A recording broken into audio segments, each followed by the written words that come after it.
ಆತ್ಮೀಯ ವಿದ್ಯಾರ್ಥಿಗಳೇ, ಕಳೆದ ಕ್ಲಾಸಿನಲ್ಲಿ ನಾವು ಜೈನ ಧರ್ಮದ ಬಗ್ಗೆ ಹಾಗೆ ಜೈನ ಧರ್ಮದಲ್ಲಿ ಬರ್ತಕ್ಕಂಥ ಮಹಾವೀರನ ಬಗ್ಗೆ, ಆತನ ಬೋಧನೆಗಳ ಬಗ್ಗೆ, ಹಾಗೆ ಸಭೆಗಳ ಬಗ್ಗೆ, ಜೈನ ಧರ್ಮದಲ್ಲಿ ನಡೆತಕ್ಕಂಥ ಸಭೆಗಳ ಬಗ್ಗೆ ಹಾಗೂ ಜೈನ ಧರ್ಮದ ಪಂಗಡಗಳ ಬಗ್ಗೆ, ಹಾಗೆ ಕಲೆ ಮತ್ತು ವಾಸ್ತುಶಿಲ್ಪದಕ್ಕೆ ಜೈನ ಧರ್ಮ ನೀಡಿರ್ತಕ್ಕಂಥ ಕೊಡುಗೆಗಳ ಬಗ್ಗೆ ನಾವು ಅಧ್ಯಯನ ಮಾಡಿರ್ತಕ್ಕಂಥದ್ದು. ಹಾಗೆ ನೆಕ್ಸ್ಟು ನಾವೀಗ ಬೌದ್ಧ ಧರ್ಮದ ಬಗ್ಗೆ ಅಧ್ಯಯನವನ್ನು ಮಾಡೋಣ. ನೋಡ್ರಿ, ಈ ಬೌದ್ಧ ಧರ್ಮದಲ್ಲಿ ಅಥವಾ ಬೌದ್ಧ ಧರ್ಮದ ಸ್ಥಾಪಕನಾಗಿರ್ತಕ್ಕಂಥ ಗೌತಮ ಬುದ್ಧನ ಬಗ್ಗೆ ನಾವು ಪರಿಚಯವನ್ನು ಮಾಡಿಕೊಳ್ತಕ್ಕಂಥದ್ದು. ಅಂದರೆ ಸಾಕ್ಷ್ಯಪೂರ್ವ ಅಂದರೆ ಸಾಮಾನ್ಯ ಶಕ ಪೂರ್ವ 563ರಿಂದ 483ರವರೆಗೆ ಗೌತಮ ಬುದ್ಧ ಜೀವಿಸಿದ್ದ ಅಂತ ಹೇಳಬಹುದು. ನೋಡ್ರಿ, ಈಗ ಗೌತಮ ಬುದ್ಧನ ಬಗ್ಗೆ, ಆತನ ಒಂದು ಜೀವನದ ಬಗ್ಗೆ ಅಥವಾ ಜನನದ ಬಗ್ಗೆ ನಾವು ತಿಳ್ಕೊಳ್ತಕ್ಕಂಥದ್ದು. ಬೌದ್ಧ ಧರ್ಮದ ಸ್ಥಾಪಕ ಗೌತಮ ಬುದ್ಧ ಅಂತ ಹೇಳ್ಬೋದು. ಅವನು ಸಾಮಾನ್ಯ ಶಕ ಪೂರ್ವದಲ್ಲಿ ಅಂದರೆ 563ರಲ್ಲಿ ಲುಂಬಿನ ವನದಲ್ಲಿ ಅಂದರೆ ಈಗಿನ ನೇಪಾಳದಲ್ಲಿ ಜನಿಸಿದ ಅಂತ ನಾವು ಹೇಳಬಹುದು. ಹಾಗೆ ಈತನ ಮೊದಲ ಹೆಸರು ಸಿದ್ಧಾರ್ಥ ಅಂತ ಹೇಳ್ಬೋದು.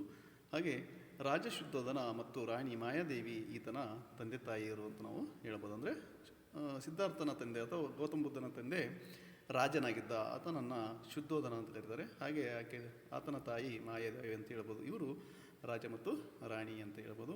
ಹಾಗೆ ಶುದ್ಧೋಧನ ಕಪಿಲ ವಸ್ತುವಿನ ಶಾಕ್ಯ ಕುಲದ ಮುಖಂಡನಾಗಿದ್ದನು.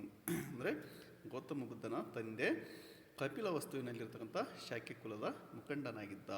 ಹಾಗೆ ಸಿದ್ಧಾರ್ಥ 7 ದಿನಗಳ ಮಗುವಾಗಿದ್ದಾಗ ಮಾಯಾದೇವಿ ಮರಣವನ್ನು ಹೊಂತಾಳೆ. ಅಂದರೆ ಆತನ ತಾಯಿ ಮರಣ ಹೊಂತಾಳೆ. ಯಾವಾಗ 7 ದಿನಗಳ ಮಗುವಾಗಿದ್ದಾಗ ಸಿದ್ಧಾರ್ಥ ಅಥವಾ ಗೌತಮ ಬುದ್ಧ 7 ದಿನಗಳ ಮಗುವಾಗಿದ್ದಾಗ ಮಾಯಾದೇವಿ ಮರಣವನ್ನು ಹೊಂತಾಳೆ. ಆದ್ದರಿಂದ ಆತನ ಚಿಕ್ಕಮ್ಮ ಅಂದರೆ ಮಹಾಪ್ರಜಾಪತಿ ಗೌತಮಿ ಅವನನ್ನು ಪೋಷಿಸ್ತಾಳೆ. ಅಂದರೆ ಆ ಒಂದು ಚಿಕ್ಕ ಮಗುವಿದ್ದಾಗ ಆತನ ಚಿಕ್ಕಮ್ಮನ ಅಸ್ತಿತ್ವದಲ್ಲೇ ಆತ ಬೆಳಿತಾನೆ. ಹೀಗೆ ಗೌತಮ ಬುದ್ಧನು ಚಿಕ್ಕ ವಯಸ್ಸಿನಲ್ಲಿ ತಾಯಿಯನ್ನು ಕಳೆದುಕೊಳ್ಬೇಕಾಗುತ್ತೆ. ಸಿದ್ಧಾರ್ಥನನ್ನು ಅತ್ಯಂತ ಸುಖಭೋಗದಲ್ಲಿ ಬೆಳೆಸಲಾಯಿತು. ಯಾಕಂದರೆ ಅದೊಂದು ಸಿದ್ಧಾರ್ಥ ಅಥವಾ ಗೌತಮ ಬುದ್ಧನ ಒಂದು ಮನೆತನ ಅಂದರೆ ರಾಜ ಮನೆತನ ಅಂತ ಹೇಳ್ಬೋದು. ಹಾಗಾಗಿ ಸಿದ್ಧಾರ್ಥನಿಗೆ ಒಂದು ಸುಖಭೋಗದಲ್ಲಿ ಬೆಳೀತಕ್ಕಂಥ ಒಂದು ವ್ಯವಸ್ಥೆ ಇತ್ತು ಅಂತ ಹೇಳ್ಬೋದು. ಅವನು 16ನೇ ವಯಸ್ಸಿಗೆ ಯಶೋಧರ ಅಂತ ಮಹಿಳೆಯೊಂದಿಗೆ ವಿವಾಹ ಆಗುತ್ತೆ. ಹೀಗೆ 16 ವಯಸ್ಸಿಗೆ ಆತನನ್ನು ವಿವಾಹ ಮಾಡಲಾಗುತ್ತೆ. ಅವರಿಗೆ ಜನಿಸಿದ ಗಂಡು ಮಗುವಿಗೆ ರಾಹುಲ ಎಂದು ಹೆಸರಿಡಲಾಯಿತು. ಅಂದರೆ ಯಶೋಧ ಮತ್ತು ಸಿದ್ಧಾರ್ಥನಿಗೆ ಗಂಡು ಮಗು ಜನನವಾಗುತ್ತೆ. ಹಾಗೆ ಆ ಮಗುವಿಗೆ ರಾಹುಲ ಎಂದು ಹೆಸರನ್ನು ಇಡಲಾಗುತ್ತೆ. ಹಾಗೆ ಜಾತಕ ಕಥೆಗಳ ಪ್ರಕಾರ ಒಂದು ಸಂಜೆ ಸಿದ್ಧಾರ್ಥನು ಅರಮನೆಯಿಂದ ಆಚೆ ಹೋದಾಗ ಒಬ್ಬ ವೃದ್ಧ, ಒಬ್ಬ ರೋಗಿ, ಒಂದು ಶವಯಾತ್ರೆ ಮತ್ತು ಒಬ್ಬ ಸನ್ಯಾಸಿಯನ್ನು ಕಾಣ್ತಾನೆ. ಮೊದಲ 3 ದೃಶ್ಯಗಳಲ್ಲಿ ಸಿದ್ಧಾರ್ಥ ಕೇವಲ ದುಃಖ ಮತ್ತು ನೋವನ್ನು ಕಂಡರೆ, 4ನೇ ದೃಶ್ಯದಲ್ಲಿ ಸಂತೋಷವನ್ನು ಅಂದರೆ ಪ್ರಾಪಂಚಿಕ ಜೀವನ ತ್ಯಾಜಿಸಿದ ಒಬ್ಬ ಸನ್ಯಾಸಿಯನ್ನು ಕಾಣ್ತಾನೆ. ಈ 4 ದೃಶ್ಯಗಳು ಸಿದ್ಧಾರ್ಥನ ಮೇಲೆ ಗಾಢವಾದಂಥ ಪರಿಣಾಮವನ್ನು ಬೀರುತ್ತವೆ. ಹಾಗಾಗಿ ಸಿದ್ಧಾರ್ಥ ಪ್ರಾಪಂಚಿಕ ಜೀವನವನ್ನು ತ್ಯಜಿಸಲು ನಿರ್ಧಾರ ಮಾಡ್ತಾನೆ. ಇವನು ದುಃಖಕ್ಕೆ ಮೂಲ ಕಾರಣ ಕಂಡುಹಿಡಿಯಲು ಹೆಂಡತಿ, ಮಗು, ತಂದೆ, ತಾಯಿ ಮತ್ತು ರಾಜ್ಯವನ್ನು ಸಂಪೂರ್ಣವಾಗಿ ತ್ಯಾಗ ಮಾಡಿ ಹೊರ ನಡೀತಾನೆ. ಈ ಒಂದು ಘಟನೆಯನ್ನು ಮಹಾಪರಿತ್ಯಾಗ ಎಂದು ಕರೆಯಲಾಗುತ್ತೆ. ಹೀಗೆ ದುಃಖಕ್ಕೆ ಮೂಲ ಕಾರಣ ಏನು ಎಂಬುದನ್ನು ತಿಳಿದುಕೊಳ್ಳಲು ಆತ ಮನೆಯನ್ನು ತೋರಿತಾನೆ.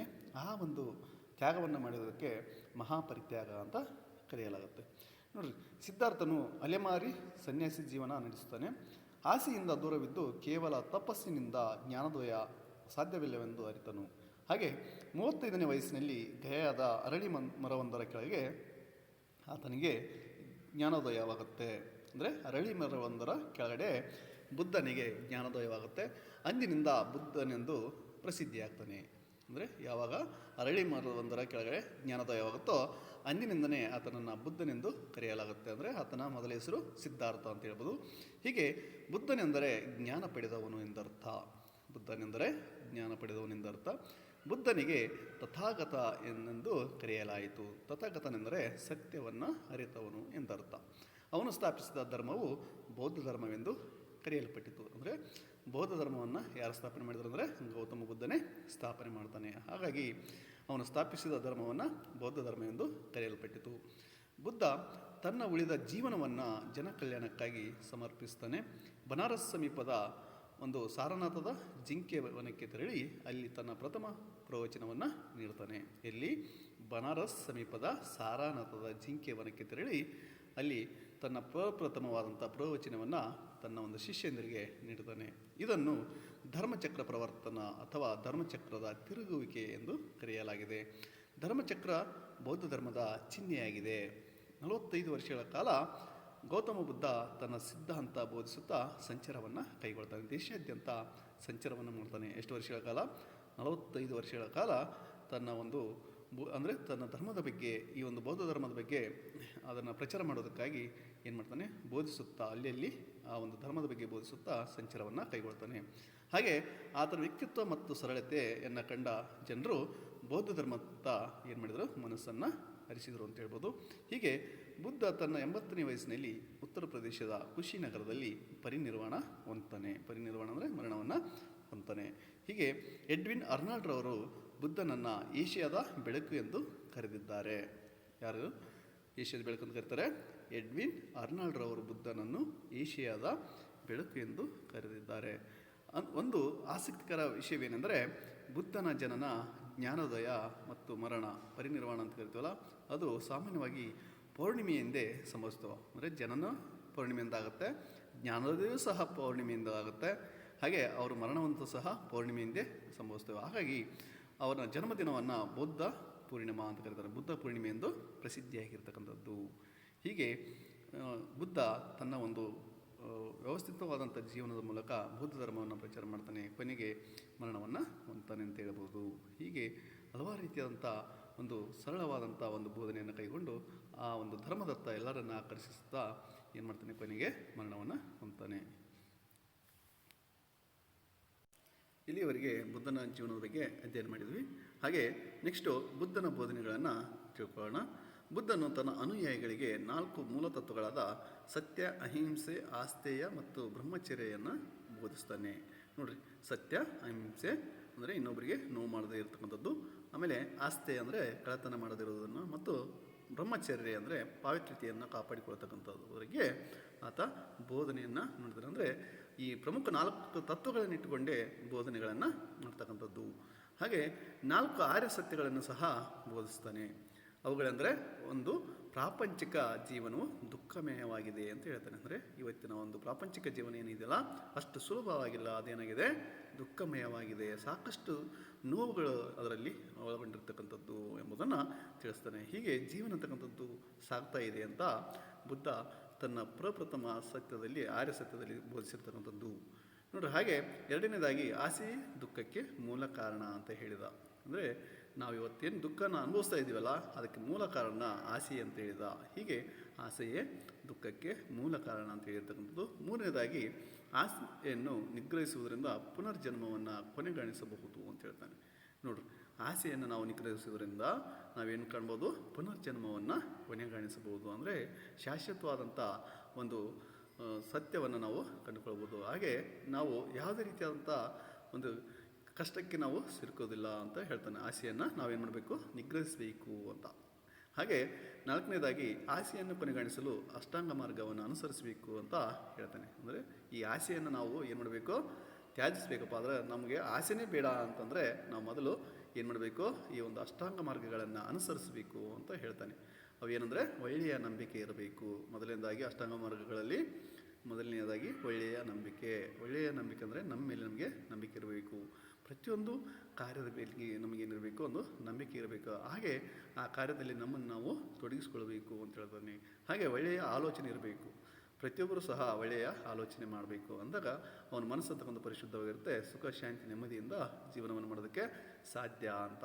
ಕೆಟ್ಟ ಆಲೋಚನೆ ಮಾಡಿದ್ರೆ ನಮಗೆ ಯಾವುದೇ ರೀತಿಯ ಮನಃಶಾಂತಿ ಇರುವುದಿಲ್ಲ. ಹಾಗಾಗಿ ನಾವು ಹಲವಾರು ರೀತಿಯಾದಂಥ ದುಃಖಗಳಿಗೆ ಕಾರಣ ಆಗ್ತೀವಿ, ಆಸೆಗೆ ಬಲಿಯಾಗ್ತೀವಿ ಅಂತ ಹೇಳ್ತಕ್ಕಂಥದ್ದು. ಹಾಗೆ ಮೂರನೇದಾಗಿ ಹೇಳ್ತಾರೆ, ಒಳ್ಳೆಯ ಮಾತುಗಳನ್ನು ಆಡಬೇಕು ಯಾವಾಗಲೂ. ಅಂದರೆ ನಾವು ಇನ್ನೊಬ್ಬರಿಗೆ ಏನಾಗ್ತೀವಿ? ಪ್ರಿಯರಾಗಿರ್ತೀವಿ. ಇಲ್ಲದಿದ್ದರೆ ನಮ್ಮನ್ನು ತ್ಯಾಜಿಸ್ತಾರೆ. ಹಾಗೆ ನಮ್ಮ ಆಸೆಗಳಿಗೆ ಅದು ಏನು ಮಾಡ್ತಾರೆ? ತಣ್ಣೀರಿಸ್ತಾರೆ. ಹಾಗಾಗಿ ನಾವು ಯಾವಾಗಲೂ ಇನ್ನೊಬ್ಬರ ಜೊತೆ ಒಳ್ಳೆಯ ಮಾತುಗಳನ್ನೇ ಆಡಬೇಕು ಎಂಬುದನ್ನು ತಿಳಿಸ್ಕೊಡ್ತಾನೆ. ಜೊತೆಗೆ ಒಳ್ಳೆಯ ನಡತೆಯ ಬಗ್ಗೆ ಸಹ ತಿಳಿಸ್ಕೊಡ್ತಾನೆ. ಒಳ್ಳೆಯ ನಡತೆ ಇದ್ದರೆ ನಮಗೆಲ್ಲರಿಗೂ ನಮಗೆ ಏನಾಗ್ತೀವಿ? ಸ್ವೀಕಾರ ಆಗ್ತೀವಿ. ನಮ್ಮನ್ನೆಲ್ಲರೂ ಗೌರವಿಸ್ತಾರೆ. ಹಾಗೆ ನಮ್ಮ ಬಗ್ಗೆ ಹಾಗೆ ನಮ್ಮನ್ನು ಎಲ್ಲರೂ ಇಷ್ಟಪಡ್ತಾರೆ ಅಂತ. ಹಾಗಾಗಿ ನಮ್ಮಲ್ಲಿ ಏನಿರಬೇಕು? ಒಳ್ಳೆಯ ನಡತೆ ಇರಬೇಕು. ಎಲ್ಲರೂ ಒಪ್ಪಿಕೊಳ್ಳುವಂಥ ಒಂದು ನಡೆನುಡಿಗಳನ್ನು ನಾವು ಹೊಂದಬೇಕು ಅಂತ ಹೇಳ್ತಾನೆ. ಹಾಗೆ ಒಳ್ಳೆಯ ಪ್ರಯತ್ನ ಇರಬೇಕು ಅಂತ.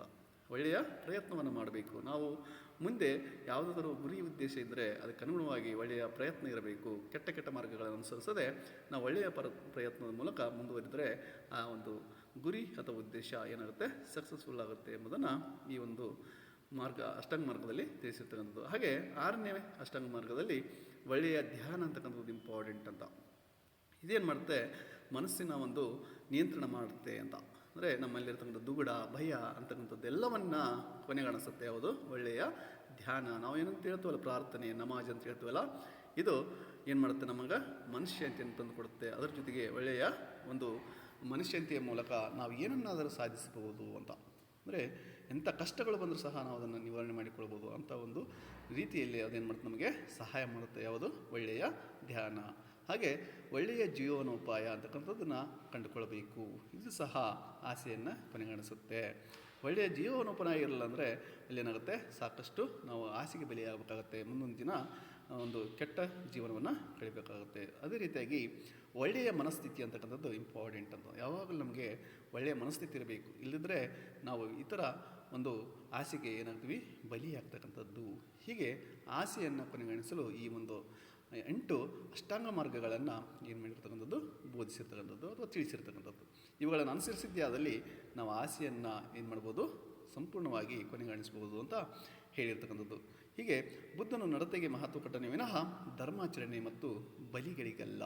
ಅಂದರೆ ಧರ್ಮದ ಆಚರಣೆ ಅಂತಕ್ಕಂಥದ್ದು ಇದು ನಮ್ಮನ್ನು ಏನು ಮಾಡ್ತಕ್ಕಂಥದ್ದು, ಬಲಿ ಕೊಡ್ತಕ್ಕಂಥದ್ದಲ್ಲ ಅಂತ ಹೇಳ್ತಾರೆ. ಹೀಗೆ ಧರ್ಮಾಚರಣೆ ಅಂತಕ್ಕಂಥದ್ದು ಇಂಪಾರ್ಟೆಂಟ್ ಅಲ್ಲ. ಹಾಗೆ ಪ್ರಾಣಿ ಬಲಿ ಅಥವಾ ಇನ್ನಿತರವಾದಂಥ ಬಲಿಗಳನ್ನು ಕೊಡ್ತಕ್ಕಂಥದ್ದು ಸಲ್ಲದು ಅಂತ ಹೇಳ್ತಾರೆ. ಯಾವುದ್ರ ಮೂಲಕ, ಈ ಒಂದು ಬೋಧನೆಯ ಮೂಲಕ. ಹಾಗಾಗಿ ವ್ಯಕ್ತಿಯ ನಡತೆಯ ಬಗ್ಗೆ ಏನು ಮಾಡಿದ್ದಾನೆ, ಇಲ್ಲಿ ತಿಳಿಸಿಕೊಟ್ಟಿರ್ತಕ್ಕಂಥದ್ದು. ಅದರ ಜೊತೆಗೆ ಜಾತಿ ಪದ್ಧತಿಯನ್ನು ಸಹ ವಿರೋಧಿಸಿ ಸಮಾನತೆಯನ್ನು ಪ್ರತಿಪಾದನೆ ಮಾಡಿದ. ಈ ಜಾತಿ ಪದ್ಧತಿ ಅಂತಕ್ಕಂಥದ್ದು ನಮ್ಮ ಜೀವನವನ್ನು ಹಾಳು ಮಾಡುತ್ತೆ. ಹಾಗಾಗಿ ಜಾತಿಯನ್ನು ತೊರೆದು ನಾವೇನು ಮಾಡಬೇಕು, ಸಮಾನತೆಯಿಂದ ಜೀವನವನ್ನು ಕೈಗೊಳ್ಳಬೇಕು ಅನ್ನೋದನ್ನು ಆತರು ಪ್ರತಿಪಾದಿಸಿರ್ತಕ್ಕಂಥದ್ದು. ಹಾಗೆ ಅಹಿಂಸೆಗೆ ಮಹತ್ವವನ್ನು ನೀಡಿದನು. ಹಿಂಸಾತ್ಮಕವಾಗಿ ನಾವು ಯಾರ ಜೊತೆಗೆ ಅಥವಾ ಪ್ರಾಣಿಯಾಗಿರ್ಬೋದು ಅಥವಾ ಇನ್ನಿತರವಾದಂಥ ವ್ಯಕ್ತಿಗಳ ಜೊತೆ ಹಿಂಸಾತ್ಮಕವಾಗಿ ಪಾಲ್ಗೊಳ್ಳದೆ ಅಹಿಂಸಾತ್ಮಕವಾಗಿ ಮುಂದುವರಿಬೇಕೆಂಬುದನ್ನು ತಿಳಿಸಿಕೊಟ್ಟಿರ್ತಕ್ಕಂಥದ್ದು. ಹಾಗೆ ಅವನು ದೇವರ ಕುರಿತು ಏನನ್ನೂ ಹೇಳಲಿಲ್ಲ. ಅಂದರೆ ಯಾವುದೇ ದೇವರ ಬಗ್ಗೆ ಅವರು ಹೇಳಲಿಲ್ಲ. ಬುದ್ಧ ತನ್ನ ಸಂಘಕ್ಕೆ ಎಲ್ಲ ಜಾತಿಯ ಪುರುಷರು ಮತ್ತು ಸ್ತ್ರೀಯರಿಗೆ ಪ್ರವೇಶವನ್ನು ನೀಡಿದನು ಅಂತ ನಾವಿಲ್ಲಿ ಹೇಳಬಹುದು. ಅಂದರೆ ಆತನ ಸಂಘ ಪರಿವಾರಕ್ಕೆ ಅಲ್ಲಿ ಯಾವುದೇ ಭೇದ ಭಾವ ಇಲ್ಲದೆ ಎಲ್ಲರಿಗೂ ಸಮಾನವಾದಂಥ ಅವಕಾಶವನ್ನು ಕಲ್ಪಿಸಿಕೊಟ್ಟಿರ್ತಕ್ಕಂಥದ್ದು.